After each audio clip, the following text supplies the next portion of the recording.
Boa noite, telespectador, boa noite, telespectadora. Está no ar o TV Com Debate inédito desta sexta-feira, 22 de janeiro de 2016. Hoje, completa-se mais um ano de fundação da Vila de São Vicente.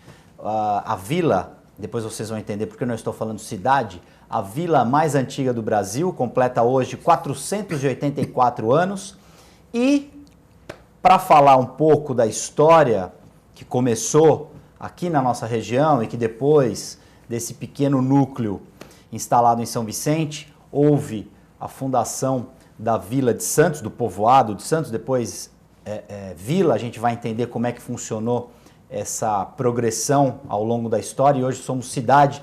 Santos que completa 470 anos no dia 26, na terça-feira. E para a gente conversar um pouco sobre essa história tão rica da nossa região, que também tem a ver com a história do nosso país, eu recebo hoje a historiadora Bárbara Riga. Falei Boa certo noite. Seu nome, Bárbara? Falou certo.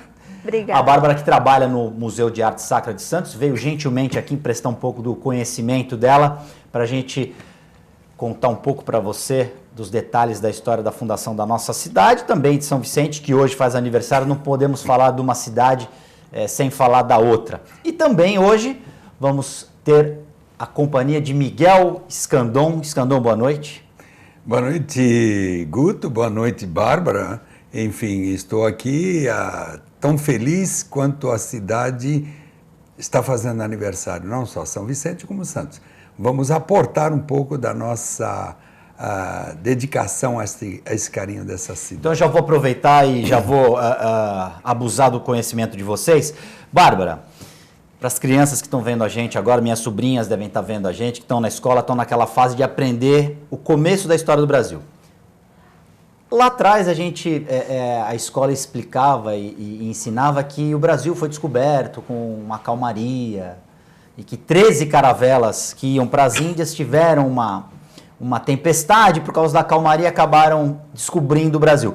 Não é bem assim, hoje a gente sabe que os europeus no final do século XIV já tinham conhecimento de terras a oeste do Oceano Atlântico. Conta como é que foi esse começo de povoamento das Américas. Já tinha gente morando aqui, como é que foi? Então, no caso, os nossos povos nativos são os indígenas, né? Que residiram várias tribos indígenas com várias línguas, vários dialetos diferentes. E como você comentou, não que eles se perderam no meio do caminho, eles já tinham conhecimento das terras do Novo Mundo, né? Os europeus, né? Os europeus, exatamente. exatamente. No caso, os portugueses. Isso. Portugueses e espanhóis, né? Então eles já tinham conhecimento das terras do Novo Mundo, assim como eles chamaram. E de acordo com, na escola nós aprendemos, quem descobriu o Brasil foi Pedro Álvares Cabral. Só que na verdade o termo descobrir, no meu pensamento e de vários outros historiadores também, não se encaixa muito, até porque na carta de Pero Vaz de Caminha ele diz que foi um achamento de terras, o que é mais apropriado, né? Porque essa terra já existia. Não é que alguém descobriu. Então, no caso, esses portugueses chegaram, até porque o comércio com a Índia, com as especiarias, já havia decaído um pouco. Então, justamente por essa esse achamento de terras no Novo Mundo, então viu-se como uma oportunidade, né? Tanto é que não era chamado de Brasil, e sim de América Portuguesa. Tínhamos a América Portuguesa e a América Espanhola, sendo a América Portuguesa a com a maior extensão de terras. Então, aqui eles chegaram. Com o passar dos anos, veio a primeira jornada de Martim Afonso, dando um salto bem alto, né? Por volta de 1530, 32, veio a primeira jornada de Martim Afonso de Souza. Que ele vem para fundar São Vicente. Isso, vem com esse objetivo, né? Tanto é que tem até algumas divergências, dizem que chegou em São Vicente, só que ele veio com esse objetivo de fundar e logo voltou para Portugal. Então, muitos não têm esse, digamos assim, um apreço pela figura do Martim Afonso, justamente porque ele agiu de uma forma muito superficial. Então, ele, eu vou porque eu vou fundar uma vila. Não, ele veio, fundou e foi embora. Então, oficialmente, o Martim Afonso foi quem fundou a Vila de São Vicente. Um parênteses aí. Os portugueses precisavam vir para cá porque, desde o achamento, houve a expedição guarda-costas, os portugueses estavam preocupados em perder essa terra que eles haviam conquistado. Então, houve a necessidade de eles mandarem algumas pessoas para começar um povoamento aqui muito tímido. Tanto que, você explicou, Martim Afonso veio, mas não ficou muito tempo. Ele veio com essa obrigação. Com uma obrigação. Tanto é que ele veio com várias pessoas, cujas essas várias pessoas tinham vários ofícios. Então, tinham construtores, ferreiros e assim por diante. Então, ele chegou com essa expedição e essas pessoas também ficaram aqui. Então, o objetivo era a colonização. Então, a distribuição de terras e residir nessas terras. Então, plantar, ter o plantio, a cultura de alguma coisa, moradias e colonizar, povoar essas terras. Junto com Martim Afonso. Então, Martim Afonso ele era o capitão-mor, né? Da capitania de São Vicente. Lembrando que a capitania de São Vicente era uma coisa muito macro, né? Uma grande extensão de terra, né? Que é do nosso litoral até o limite do Tratado de Tordesilhas ao oeste. Sim. Na verdade, abrangia onde atualmente é o estado de Minas Gerais, São Paulo, Espírito Santo. Rio de Janeiro. Rio de Janeiro, esses estados. Então, era bem grande, né? Depois foi se fragmentando. Então, Martim Afonso era o capitão-mor. Martim Afonso ele distribuía terras para os colonos. Então, dentre eles, para falar um pouquinho mais da nossa história, dentre eles, Brás Cubas. Então, aí começa a história da divisão das terras aqui na nossa região. Isso. Pode continuar. Não, mas aí, dentre esses colonos, tinha-se Brás Cubas. Brás Cubas, no seu ato de colono, ele distribuiu as terras para os donatários. Então, a gente percebe também que existia uma hierarquia entre essas pessoas, né, dessas expedições, porque além da expedição de Martim Afonso, houveram várias outras expedições, só que a reconhecida como a fundadora foi essa de Martim Afonso. Então, tinha-se essa hierarquia. Brás Cubas distribuiu as terras aos donatários. Em especial, Brás Cubas ele recebeu as terras de Inguaguaçu, que é onde nós falamos sobre o centro de Santos, né, o Centro Velho. E lá, junto com Luiz de Góes e Catarina de Aguilar, Luiz de Góes foi um desses donatários, eles construíram a igreja, a capela de Santa Catarina de Alexandria, que hoje é o outeiro de Santa Catarina. Né? Outeiro significa pequeno morro, morro baixo. Claro que era bem diferente naquela época. E lá eles construíram a igreja, isso em 1540. Então, o que acontece? O outeiro de Santa Catarina, aquela região, ela é considerada como o coração da fundação de Santos. Foi ali onde Santos começou, né? Com a primeira construção ali. A igreja de Santa Catarina foi a primeira matriz de Santos. Lembrando que nessa época era povoado. Aquilo, nossa ilha, né? Nós estamos numa ilha, era São Vicente, era a capitania de São Vicente. Então, até então, era um povoado. Por volta de 1543, Brás Cubas, junto com Luiz de Góes, novamente, eles construíram a Santa Casa da Misericórdia de Todos os Santos, também no outeiro de Santa Catarina. Que ficava ali ao lado. Isso, ficava bem ali ao lado. E por vários motivos, né? Então, aqui, justamente por ser uma cidade portuária, lembrando que tinha um porto, né? Até esqueci de comentar, tinha-se um porto que era ali na região do Inguaguaçu, na ponta da praia, era uma região bem extensa, e o Brás Cubas ele transferiu esse porto para onde atualmente estão os armazéns velhos, bem naquela região. Ele entrou no estuário porque percebeu que ali era uma região mais abrigada, né? Exatamente. A enseada era mais propícia, era maior. E o porto foi transferido para lá. Então, esse povoado já começou a ter uma grande popularidade e era um povoado portuário. Então, chegavam viajantes, marinheiros, em condições precárias. Então, talvez as circunstâncias daquela época levou à construção da Santa Casa, desse hospital, que era justamente para atendimento desses viajantes, especialmente, né? E é interessante a gente falar sobre isso, porque Santos, se a gente for olhar no brasão, embaixo tem uma frase em latim que quer dizer: a pátria ensinei a caridade e a liberdade. Então, depois eu acho interessante a gente falar sobre o significado disso. Por quê? Caridade e liberdade. Mas voltando à Santa Casa, construíram a Santa Casa em 1543. Já em 1546, quem era capitão-mor naquela época era o próprio Brás Cubas. Da Capitania de São Vicente, ele era o... Ele era porque o capitão-mor. O Martim Afonso voltou para Portugal. Ele voltou, mas ainda ele era, né? Aí depois passou a Brás Cubas. Brás Cubas, isso foi muito propício para o povoado de Santos, não justamente por ele estar cuidando desse povoado, administrando, foi conveniente para elevar o povoado de Todos os Santos, tanto é que a Santa Casa batizou, né, esse povoado. Então, povoado Santa Casa da Misericórdia de Todos os Santos, povoado de Todos os Santos, assim por diante, assim como Porto também, né? Então, passou de povoado a vila, a condição de vila de Todos os Santos. O que naquela época era um prestígio... Era um prestígio. Muito grande. Exatamente.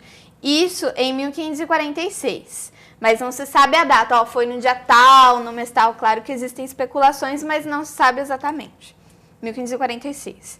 Com o passar dos anos, em 1839, foi elevada à condição de cidade. Então é importante a gente falar, mas como assim? A gente vai comemorar 470 anos, sendo que foi elevada à cidade em 1839. Então tem duas explicações. O dia 26 de janeiro remete à elevação de cidade, né? Então foi no dia 26 de janeiro de 1839 que Santos foi elevada de vila à cidade. Só que foi em 1546 que Santos foi elevada à condição de vila. Então, assim, o ano 470 remete à condição de vila. Só que o dia 26 de janeiro remete à condição de cidade. É uma data mais próxima, inclusive com registros históricos mais, mais precisos. Conclusivos. Exatamente. Eu vou fazer uma parada no tempo. Miguel Escandon, você tem um projeto, um programa chamado Bonde da Saudade.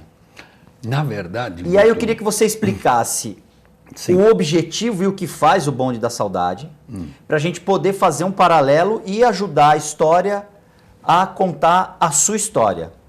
Bom, em primeiro lugar, o nome e o título desse projeto chama-se Um Bonde Chamado Saudade. Bonde Chamado Saudade, perdão. Então, nessa caminhada, é um passageiro que vê o pelo trajeto do bonde, fazer a evolução da cidade, e nisso os personagens, a arquitetura, os sons, o cheiro, as expressões, eu volto a dizer, os personagens, tudo isso é observado pelo passageiro. Então, o passageiro é uma viagem virtual que esse passageiro ele faz desde que os bondes começam a circular na cidade de Santos. Então, nessa trajetória, ele vai narrando determinadas situações que a cidade vem sofrendo evoluções e vai agregando elementos e situações. E esse trajeto do bonde começa na Praça Mauá e aí você vai passando por toda aquela parte histórica? Não. Como é que é Esse trajeto é histórico. Ele se inicia em torno mais ou menos de 1918 e daí para frente chega até o final dos bondes, em 1971. E nessa trajetória o personagem vai contando as curiosidades que a cidade teve e que a maioria das pessoas desconhecem, porque nem nas narrativas dos livros históricos ou da passagem histórica estão, porque foram colhidos durante 20 anos de pessoas e de experiências que essas pessoas me passaram. Então, por exemplo, você quando passa em frente ao outeiro de Santa Catarina... Não, mas eu não conto isto no bonde. Eu conto isso nas palestras. Então você não faz o trajeto, você não percorre com o bonde... É virtual. Entendi. É virtual. Então, existe na cidade uma imensa quantidade de detalhes que você não vai encontrá-las no livro, nos livros históricos ou narrativos de Santos. Por exemplo? Por exemplo, tinha uma falando figura... do começo agora, a gente está no começo da história da fundação Mas da vila. ela é só em relação ao tempo do bonde. No período do bonde. Brás Cubas, por exemplo, não poderia viajar nesse bonde. Pode, se você assim julgar, não é? Mas, na verdade, o Brás Cubas não está nesse contexto. Nesse contexto. Porque qual é a proposta desse trabalho? É resgatar valores esquecidos, eis como educação, comportamento, né? Convívio entre seres humanos, entre habitantes. Então, é um resgate a valores perdidos. E detalhes e informações da história de Santos, nesse período, que vai agregar reflexões daquilo que nós temos, que é o legado que foi deixado por outras gerações. Né? Então, existiam figuras muito curiosas. Né? Existia, por exemplo, eu vou só citar, só para pincelar algumas coisas, existe um personagem na cidade que chamava Maria Sapa. O que era essa Maria Sapa? Essa Maria Sapa era uma senhora que pedia esmola, uma mendiga. Só que essa senhora tinha tecnologias para pedir o dinheiro. Então ela ia pedindo, por exemplo, eu me lembro disso, havia um casal na Praça Mauá e esse casal, a moça estava grávida. Então ela chegou e passou a mão na barriga da moça e disse assim, dá um dinheirinho para o menino nascer em perfeitas condições. O marido lá já deu dinheiro. Então ela tinha técnicas. Outra curiosidade dessa figura é que todo o dinheiro que ela recolhia, ela guardava no colchão. Ela morava numa favela que tinha ali perto da Rua Goiás. Ela morava ali. Ali havia uma favela. E ela guardava o dinheiro todo no colchão. E certo dia, ela vem a ficar doente. E ela é internada na Beneficência Portuguesa. E aí as pessoas que estavam em volta na favela, vendo que aquilo era um chiqueiro, uma sujeira, aí que fizeram, limparam tudo, meteram fogo no colchão. Então a vida dela toda foi queimada. Dinheiro. Então são umas curiosidades. Isso, assim, eu vou pegar um outro ponto curioso, por exemplo. A fonte do Itororó, que eu tenho uma informação aqui, a fonte do Itororó. Então, a fonte de Itororó, eu vou dar alguns elementos curiosos. Ali havia uma escola ali, né? Aliás, ali é uma praça, Praça Correia de Melo. E depois cercaram o Colégio Barnabé. Então, ali atrás era onde se pegava água, desde a época de Brás Cubas. Aliás, foi Brás Cubas que montou o esquema dele ali para pegar água para o cortume dele, para levar para ele tinha um cortume lá, o Brás Cubas. A Bárbara é muito mais especialista na história. Cortume que nada mais do que o tratamento do couro dos animais, não é isso? Isso.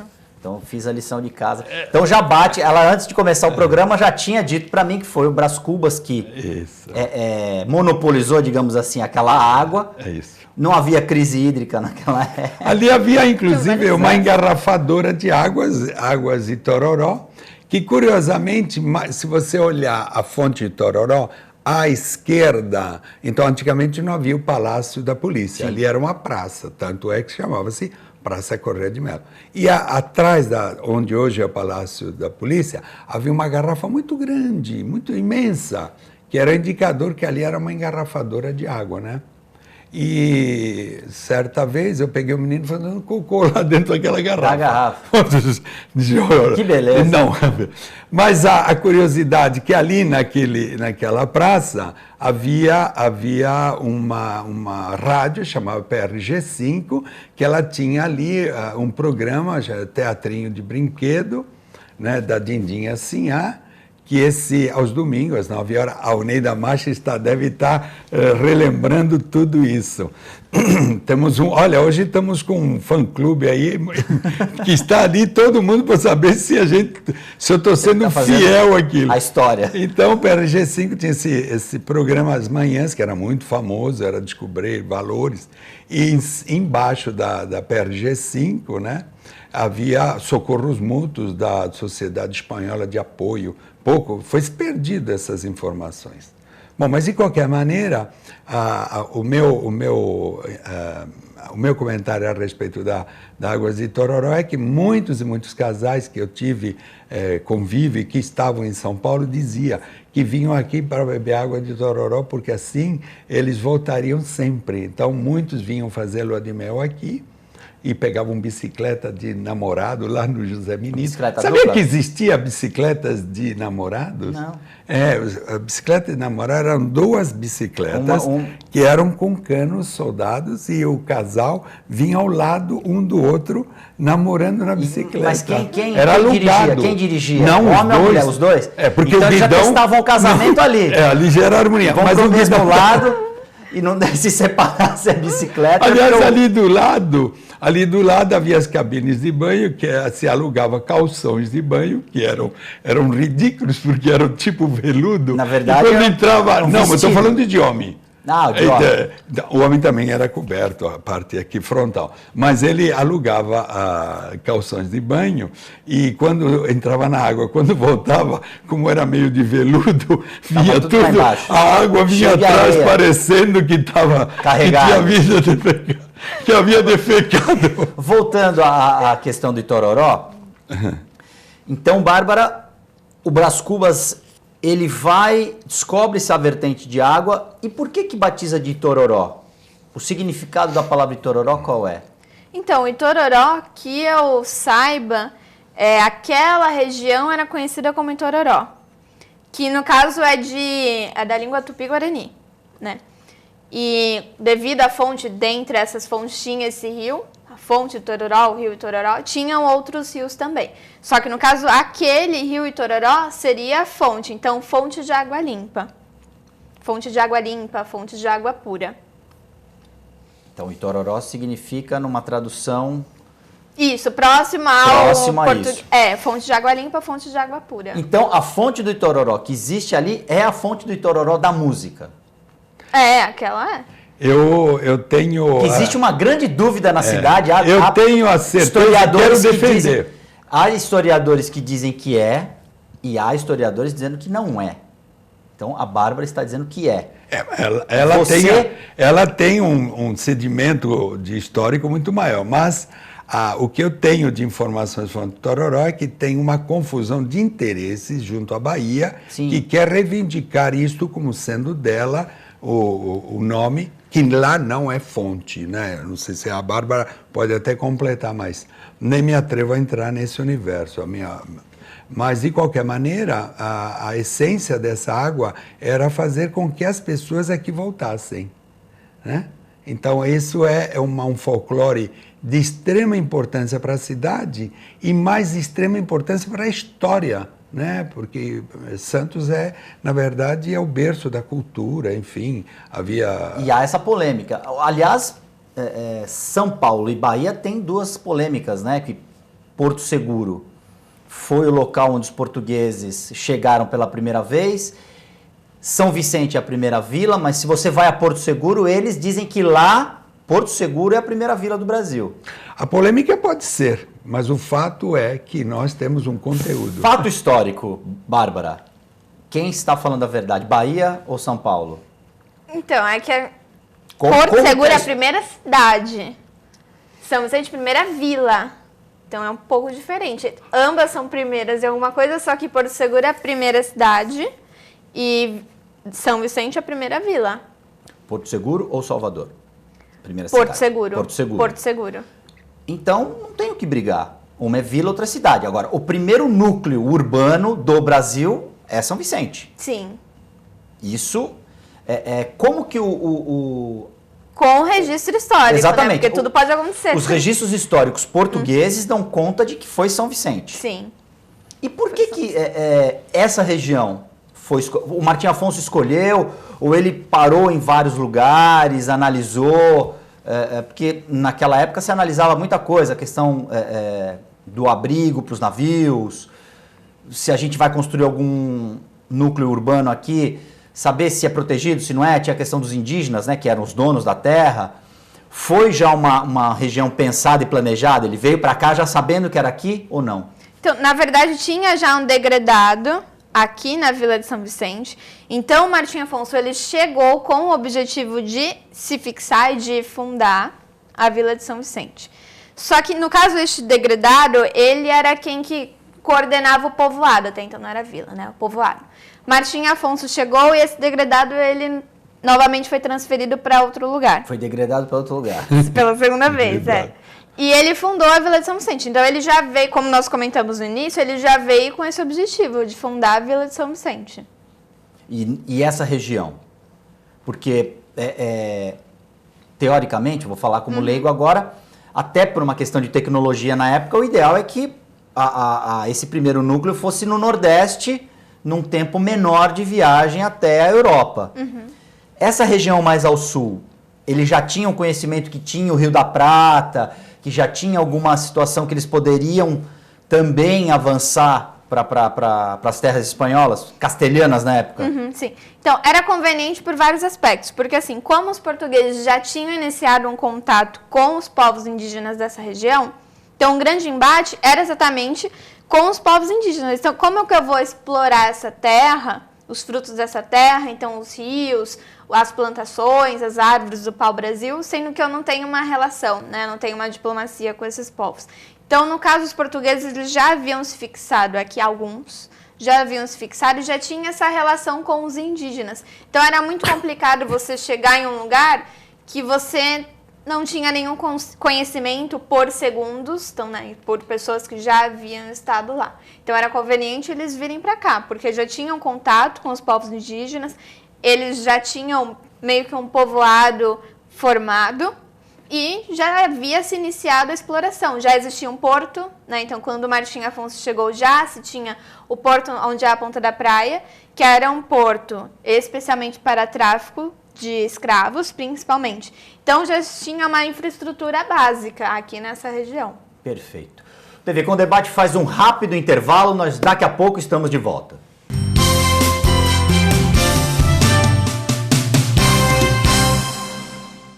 Olá, amigo, convido para acompanhar o programa Rotary na TV, edições inéditas todos os domingos às 10h30 da noite. A nossa reprise vai ao ar todas as segundas-feiras às 5h30 da tarde. Você é o nosso convidado, venha com a gente, um forte abraço, esperamos você.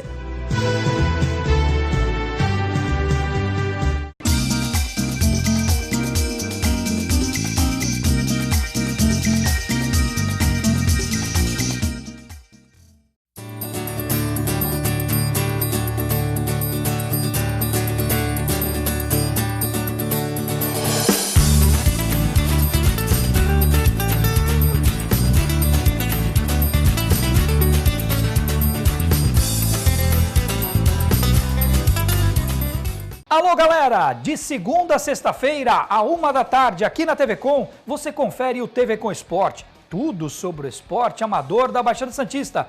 E a reprise é às 7h15 da manhã. Eu espero você aqui na TV Com. Tchau!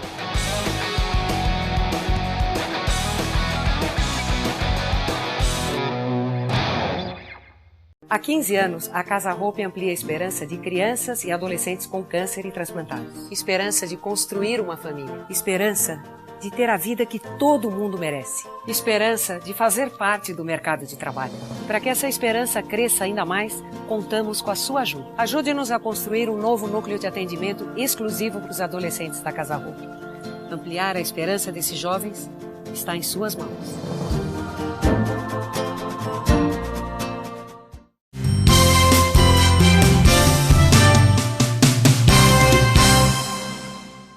TV Com Debate já está de volta. Hoje a gente recebe a historiadora do Museu de Arte Sacra de Santos, a Bárbara Riga, e Miguel Escandon, que, entre outras coisas, é o presidente da ONG Amigos da Água, é nosso conselheiro aqui do programa TV Com Debate, vitalício e decano.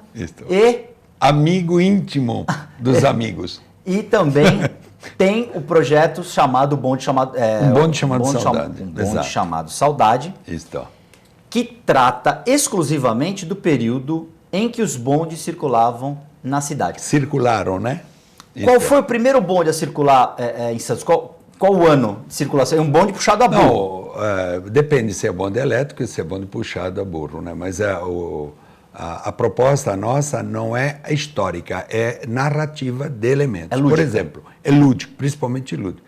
Então, se é por O entendimento, o primeiro bonde elétrico é o bonde número 1, que ele fazia a linha por São Vicente pela linha Nossa Senhora de Fátima. Mas antes, logicamente, esse bonde foi a vapor, né?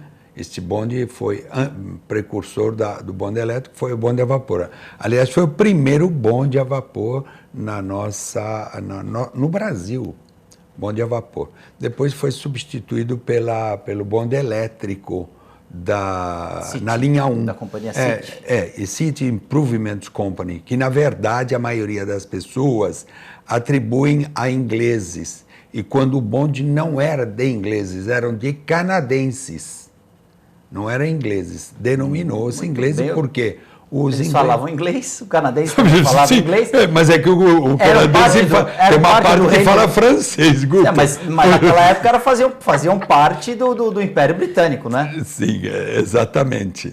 Mas o fato histórico é que as pessoas confundem, né? Então, porque os ingleses tinham a água, a luz, transporte, né? E o porto, eles tinham tudo que era estratégico. O transporte todo, né? E funcionava, né? E funcionava milimetricamente. Tanto é que há uma curiosidade, o bonde 10, ele tinha um percurso, ele tinha uma métrica. Eu falo métrica, quando eu falo métrica, em vez de fazer assim, eu nunca faço assim. Eu faço assim. Você consulta o meu relógio. Seu relógio de bolso. Chama Patacon esse relógio. E funciona. Funciona sim. Esse aqui me foi ofertado pela Cruz Vermelha. Esse aqui é original da Cruz Vermelha. Esse é suíço, então. Esse não falha e não atrasa. Eu sim, o relógio não. Então, voltando... Os canadenses, então, é que implantaram um sistema de bonde elétrico. Essa história ela é um pouco polêmica, mas ela está nessa linha de raciocínio. Mas o curioso é que o bonde que era mais assim pontual era o bonde 10, que veio ser sucessor do bonde X. Então existiam bondes com letras, bonde X, bonde Y, bonde N, bonde R... o bonde R não andava mulher, só homem. Só homem. Aí você diz, como é que pode, não é? Acontece que o bonde R era o rápido e as mulheres, a maioria, naquela época, hoje as mulheres só usam calça comprida. A roupa da mulher era... mas antigamente a mulher usava a saia. Então, como era o bonde R era rápido, ele não parava. Não parava, tinha que... em todos os pontos. Tinha que entrar com ele em movimento. Ele diminuía e os homens pegavam o bonde, mas era o rápido, né? Então, existiam, como eu disse, os bondes com letras. O bonde N, por exemplo, era só o bonde, circulava à noite. E curiosamente, tinha alguns bondes interessantes. Por exemplo, tinha o bonde funerário, que levava o féretro ao cemitério. Levava o falecido. Isso, exato. Tinha um outro bonde que ele regava as ruas. O bonde pipa. Só uma curiosidade. Esse bonde do falecido, ele levava até o cemitério do Paquetá. Sim, filosofia, né? Na realidade, a área de fúnebre, a área de funerária, existiam também umas carroças com cavalos e que eram cobertos com lençóis e os cavalos tinham os penachos. E o carroceiro, o cocheiro que dirigia, ele ia tudo parlamentado, com fraque. Com fraque, tudo, eram geralmente as cores roxa e preto. Ou quando era branco, era uma moça virgem ou crianças, né? E eram todos eles com um visual de vidro. Uma moça virgem Porque era uma tradição, a mulher... Hoje eu não quero, difícil. Não, eu não quero adentrar. Virgem. Não é o tema em questão. Eu sei o tema que você poderia adentrar. Mas é difícil. Mas eu não quero me aprofundar nesse tema que não é meu conhecimento. Uma moça virgem, principalmente querendo ser crianças, então, meninas bem crianças. Não quero adentrar isso, desconheço esse universo. Voltando agora, o primeiro bonde, data de que ano? Elétrico? Não, primeiro bonde. Mas ele tinha um bonde puxado a burro. O bonde elétrico. O primeiro bonde elétrico A Bárbara deve lembrar melhor do que eu a data do burro. O puxado a burro é de 1870. Isso. Aí depois o bonde elétrico é de 1922. Isso. Então, que quando foi os 100 anos dos bondes, as comemorações, em 2002, que deu 100 anos, e aí nós fizemos esse projeto, um bonde chamado Saudade, fazendo esse trabalho muito curioso. Então, o primeiro bonde elétrico, ele vem no centenário da independência, em 1922, e durante 50 anos os bondes foram puxados por animais, basicamente por burros.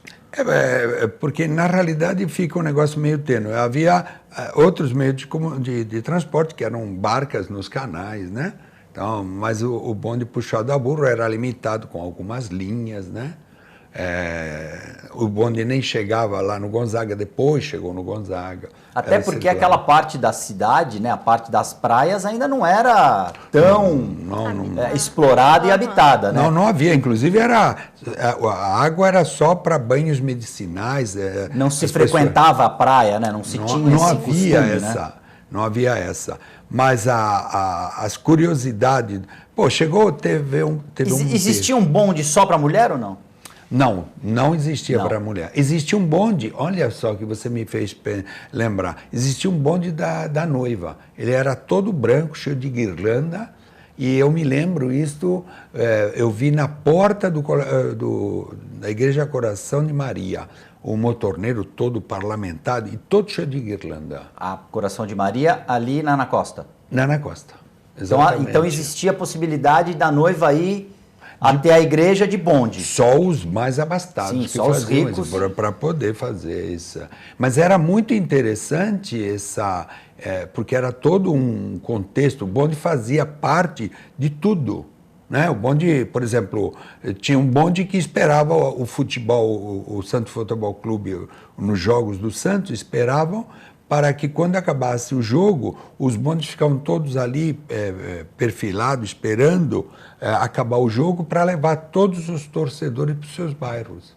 Que beleza. Bonde 27, que logicamente ele perdia o número porque era para ir para todos os lugares, né? Então, mas há uma série de curiosidades tão grande que você viaja no bonde de todo sentido. Eu me lembro, você vê como eu era sapeca e era mal criado. Meu Deus do céu, nem devia falar isso na televisão.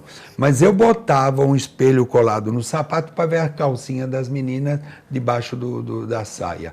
Eu estou falando isso, lamentavelmente não era para ter falado, porque há pessoas que estão me controlando aí na televisão. E você, então...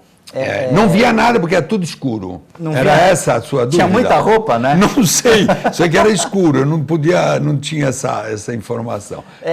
Bárbara, a vinda dos bondes deu um grande impulso para a cidade. Era sinal de progresso ter esse tipo de transporte na região, não era? Sim, tanto é que Santos foi a primeira cidade na América Latina a ter os bondes elétricos. Na América Latina? Na América Latina. Então isso deu uma grande visibilidade para a cidade. E a questão da própria locomoção também. Então, nem Buenos Aires, por exemplo, que era uma cidade muito mais avançada em vários setores, tinha bonde elétrico em 1922. Não. Santos foi a primeira na América Latina. Uhum. Quer dizer, desde o México até aqui, a nossa cidade foi a primeira. Algum motivo para isso? Claro, porque os ingleses, a Bárbara vai até completar isso, os ingleses vieram com o aporte de uma visão econômica a partir do café. Então, por exemplo, não sei se você percebeu que, por exemplo, o tênis clube foi construção dos ingleses. Ali atrás, do lado do clube do tênis, havia um campo de futebol, o primeiro campo de futebol iluminado da América Latina, oriundo dos ingleses que geravam a energia, eles que trouxeram a revolução da energia elétrica. Então também a questão do porto, a questão do porto e do escoamento do café também influenciaram para que essa tecnologia, para que os ingleses e os canadenses também viessem para a região, se estabelecessem aqui, tanto que tem o Clube dos Ingleses, chegaram ali. Por que o Clube dos Ingleses é ali?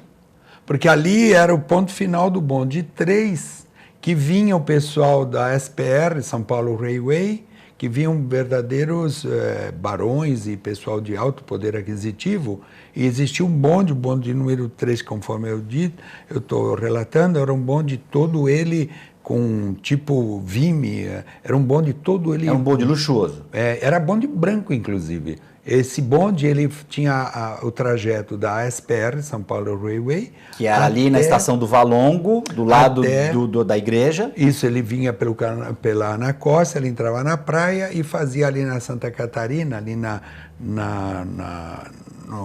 dos ingleses, no Clube dos Ingleses, que ali só frequentava ingleses. Ali não frequentava. Não podia entrar nenhum Eles eram brasileiro. seletivos ali. Então ali foi feita uma comunidade que ali só eles faziam.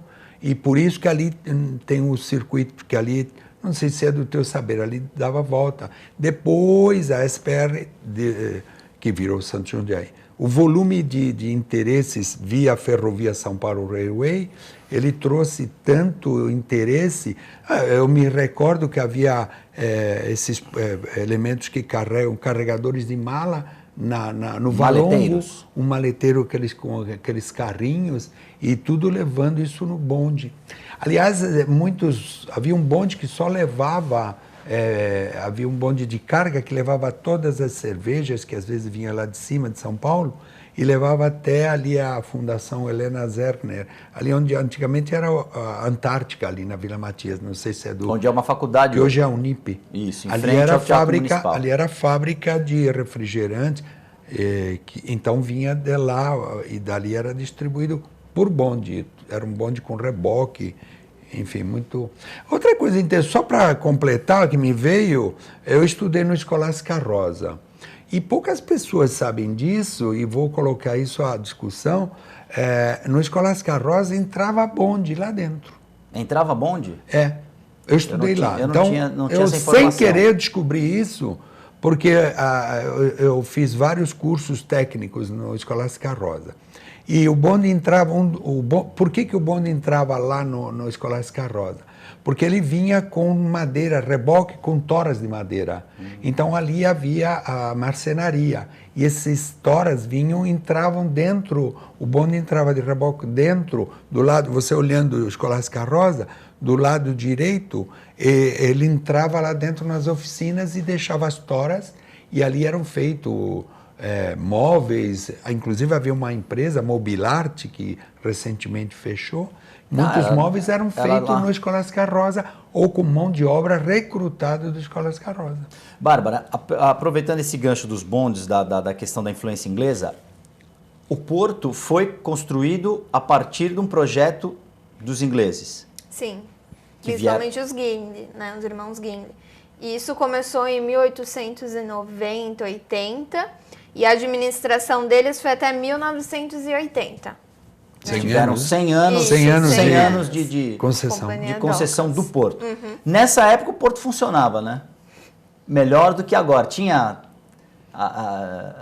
Você sempre faz perguntas dúbias. Senhores espectadores, as perguntas desse Mas é o que a gente ouve. O bonde não atrasava, hoje o ônibus atrasa. Mas existem hoje eficiências que nós não vemos e que estão funcionando melhor para eles. Mas a influência dos ingleses aqui na nossa região, até hoje, é sentida, com esse legado que eles deixaram. Por exemplo, não sei porquê, a gente até sabe, mas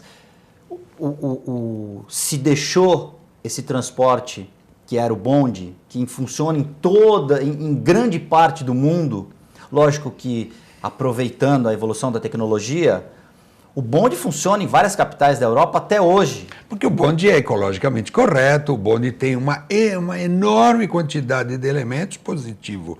Pode ter negativos para o progresso, porque não interessa. Então, o que interessa é o consumo. Mas entenda-se que os bondes hoje é tudo ar-condicionado, tudo... O VLT, ele só mudou, por exemplo, mudou o nome, mas o veículo continua. Você sabia que chegaram aqui a existir bonde com calefação aqui em Santos? Não. Por que eu sei disso? Isso não está relatado nos livros. Acontece que eu estudava no Cesário Bastos. E ali é a estação de trens, a garagem, né? A garre, antigamente chamada de garre. Então ali eram todos os bondes se recolhiam, era ali que era distribuído todos os bondes. E eu, muito sapeca, independente do espelho do sapato que eu fazia, eu também ia, curiosamente, ir lá nas oficinas.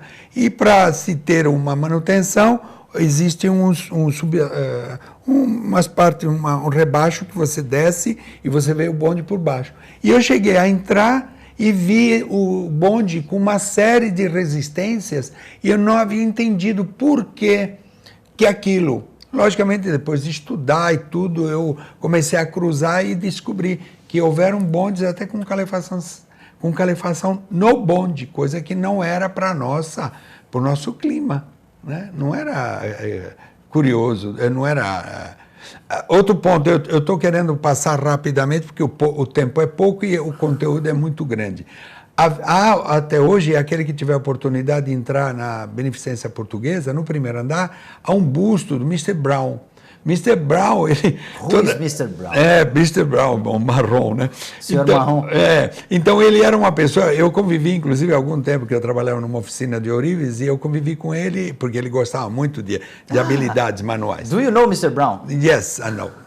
Então ele ficava apavorado, ia para a oficina onde eu trabalhava, lá de ourives, ele ficava apavorado porque toda vez que tinha que aumentar o bonde, ele já comprava a passagem para a Inglaterra. Isso ele narrou, nunca esqueci isso. Mas por quê? Porque ele tinha medo que quebrassem tudo, porque antigamente Santista era danado. Antigamente? Era danado aqui. Então ele já comprava, ele me mostrou, eu lembro como se fosse. Ele comprou a passagem de volta para medo que quebrasse tudo, ele já pode. Então o movimento Passe Livre começou em Santos, então. Eu diria o Passe Livre. Passe Livre no bonde. Sim. Bonde Livre. Sim. Movimento Bonde Livre. Isso. Mas ele tinha... tem um busto lá, no primeiro andar, na Beneficência Portuguesa do Mr. Brown. Porque ele era um aporte, ele aportava. Os ingleses tinham uma coisa, ele tinha um representante, então, da companhia? Ele era um tipo subpresidente, alguma então coisa. Por isso que ele tinha um receio de sofrer alguma represália dos santistas. Muito. Do movimento Bonde Livre. Isso. E eu ia beber água lá na biquinha, lá dentro. Não era no Itororó. Não, tem uma fonte. Dentro da Até hoje tem, dentro dali da CMTC, que hoje é CT, ali tem uma fonte de grande quantidade de boa qualidade. Que desce do morro, né? Desce do morro, exatamente. Então, Mr. Brown, a cada momento em que ia aumentar a passagem, ele comprava uma passagem de vapor para a Inglaterra. Vapor, olha, você é do meu tempo. Vapor, agência de vapores, gringa, agência de vapores. Bom, de qualquer maneira, ele comprava porque ele tinha medo que a população, ao se revoltar, pudesse ser ele vítima, né, dessa situação. Então, mas os ingleses politicamente eram muito inteligentes, até hoje o são, tanto é que eles, enfim, não vou falar desse universo que eu tenho bastante informação deles. Então o que acontece? Eles aportavam, eram benfeitores na sociedade. E eles traziam uma série o método do inglês é tudo metódico e tal, né? O bonde, por exemplo, o bonde 10, que foi o sucessor do bonde X, ele chegava a ponto de ter cronometrado nos relógios Patacon que todo condutor tinha que ter um relógio deste. Chama que eles Patacon. seguiam o horário rigoroso britanicamente. Isso. A cada 6 minutos, na hora do rush, tinha essa palavra, né? Aliás, tinha nomes interessantes, footing rush, né? Footing, as moças andavam e o cara ficava olhando as meninas andarem ali no Gonzaga. Então, a hora do rush, ele era matemático, bonde 10, a cada 6 minutos você podia contar com ele que vinha ali, britanicamente. Eu não sei se faz parte do trajeto do seu bonde chamado Saudade, mas eu queria também conversar com a Bárbara a respeito de um dos maiores crimes que eu reputo que aconteceram aqui na nossa cidade, que foi a demolição do Hotel Parque Balneário. O primeiro parque balneário, não o que existe hoje lá. Não, o Parque Balneário, você está se referindo ao Atlântico ou ao Parque Balneário? O Atlântico está lá até hoje, então, também o Parque Balneário mudado, que não é o projeto original, né, do Hotel Atlântico, ele era Atlântico, muito mais bonito. Era de madeira e tinha todo tinha um teto retrátil, né? Não, o retrátil era do cinema, que era cinema atrás. Gonzaga, que você ia ver filmes E no verão, naquele tempo não havia ar-condicionado, o Cinema Gonzaga, aliás, se você olhar no edifício Olga e olhar por cima, onde hoje é as lojas americanas, você vai ter uma noção de um telhado diferente.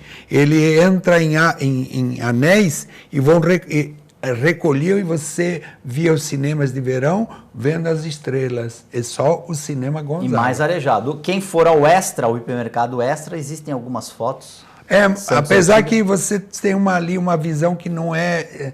Você não tem visão exata. Mas se você fala do Parque Balneário, eu tenho, assim, experiências dentro... Eu ia dançar no Parque Balneário, Salão de Mármore, nas orquestras do Pascoal Melino. Aliás, o senhor João Franco, que está ali me vendo, ele sabe disso. Eu ia de Summer, você não ia. De Summer? Summer é o paletó branco, com cravo, né? Eu, para dançar... Gravata vermelha ou gravata preta? Não, era preta, os botõezinhos pretos. Você está...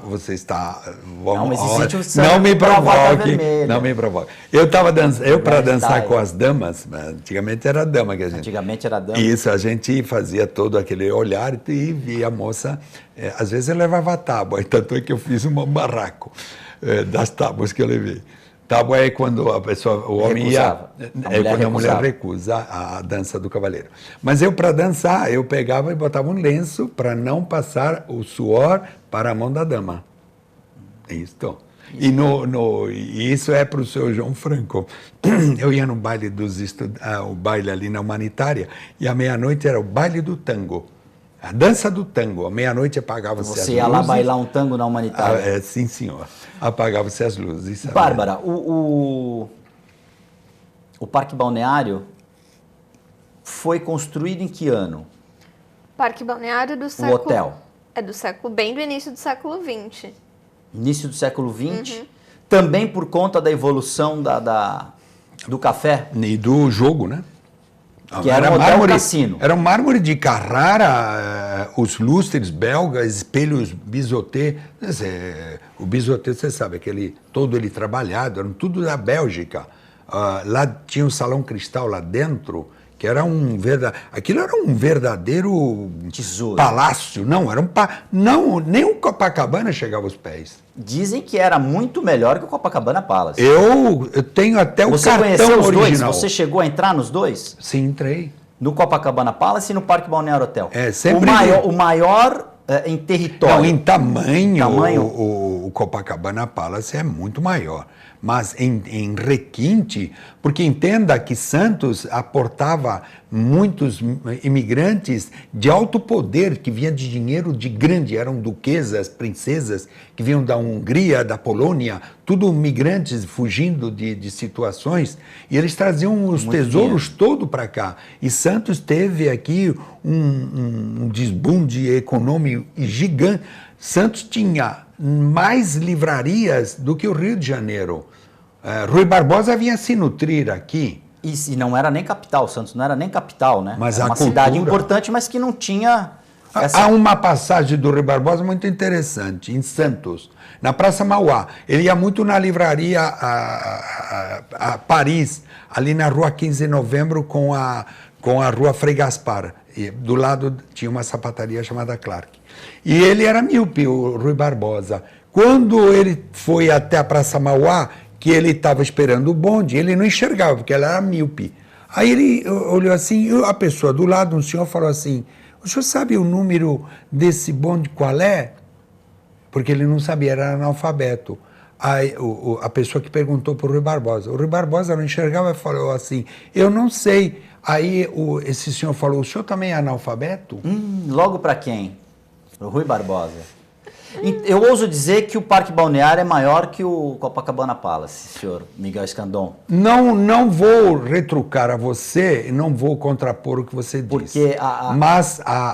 Porque o Parque Balneário era um tremendo de uma quadra que até hoje existe, que é a criadagem, que morava ali onde está. Aquele último prédio preservado, era só graças a Deus. Criadagem. Sim. E tudo é perfeito lá, para criadagem, imagine. Então, o seu conhecimento, eu me retiro diante do seu saber. Porque para a gente ter uma ideia do espaço ali, Carlos Afonseca Mas praia. havia um espaço muito grande E Ana de Costa jardins. até Isto. a Fernão Dias, avançava a rua Fernão Dias até quase Todo aquele a Galeão quarteirão. Carvalhal. Todo aquele quarteirão era do Parque Inclusive Balneário. havia jardins ali dentro, alamedas, Lá à carros frente, passavam. na frente, bem na esquininha entre a praia e a Ana Costa, era ali que eram feitos os bailes de verão, dos quais eu ia dançar lá. De summer. De summer, porque havia um amigo meu que era garçom e ele me emprestava o summer. E eu não era garçom. Você não podia ter revelado isso, Não, mas Escandon. desculpe, Ó, o TV essa é Com o me espelho. forçou. Um grande crime, né, para o nosso patrimônio, ter perdido. Foi, lamentavelmente, Balneário. um patrimônio que nunca mais haverá em Santos. Nunca mais. Naquela ostentação, naquela... eu tenho até o cartão original. Quem entrava... Eu me lembro uma vez que havia um porteiro, era tão grandioso, o porteiro que abria, que recebia as pessoas, que abria a porta, parecia um general. A ponto de um determinado momento, um hóspede desceu e disse assim: por favor, porteiro, me chame um taxista. Aí o porteiro falou: eu sou almirante. Aí ele falou: então me chame um transatlântico. Isso não é uma anedota, como diziam os antigos? Assim seja. As pessoas que queiram participar dessa grande jornada histórica do bonde chamado Saudade, o que precisam fazer, Escandon? Em primeiro lugar, é o seguinte: é bom que se entenda que quando a gente fala em história, a gente está falando em valores perdidos e de resgate ao orgulho da cidade, à educação, e tudo isso está contido nessa palestra, um bonde chamado Saudade, que faz todo, eu abordo a parte da arquitetura, de vestimenta, como eu havia dito, dos trejeitos de educação, de tudo aquilo que a sociedade não deveria perder, porque são valores de agregar uma sociedade em harmonia. Então a proposta ela é ilimitada e todas as escolas, ao meu ver, devido ao estudo que eu fiz dessa área de comportamento, deveria conhecer esse trabalho, porque isso vai agregar valores humanitários, valores de sociabilidade e da história da riqueza com essa caminhada com um bonde chamado Saudade. Eu estou assim à disposição, caso haja interesse de alguma escola, entidade ou a próprias prefeituras, enfim, estou aberto a poder dividir esse trabalho. E o que precisa? Os interessados devem fazer o quê? Procurar você aonde?